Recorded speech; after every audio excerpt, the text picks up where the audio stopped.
This is how I became debt-free and saved my first $10,000. You can do it too, but I want to preface this by saying this is what worked for me. I didn't have TikTok at the time to teach me.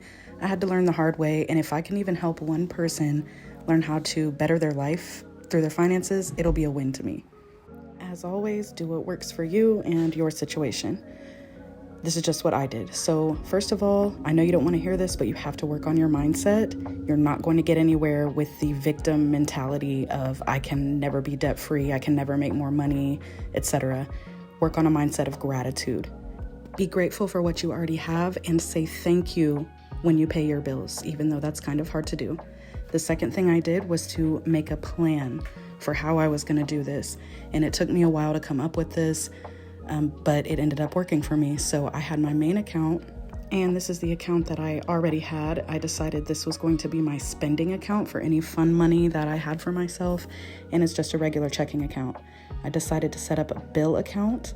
It was going to also be a checking account. It can be with the same bank, and this is where I was going to transfer all the money to the bills. So one of my goals was to auto pay all my bills from this account eventually.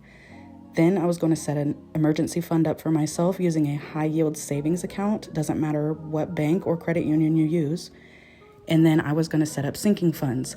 I decided to do cash envelopes so I could hold myself more accountable and see the cash in my hand and understand how it was moving. That's how I started off. Now I do it digital, but I started off with cash envelopes and it really worked for me.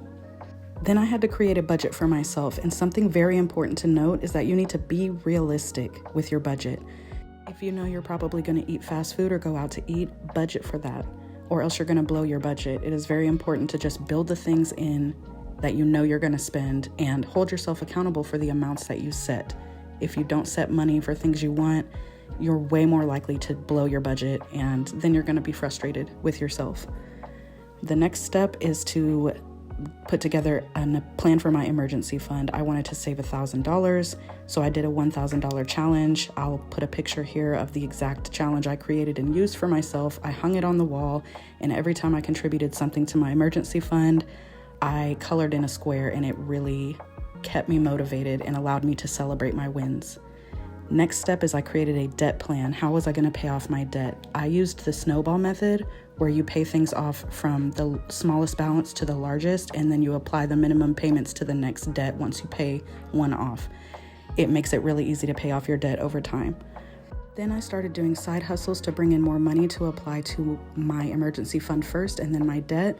Once that was paid off, I saved up my first $10K. I hope this helps. You can do this too. Stay grateful and stay focused.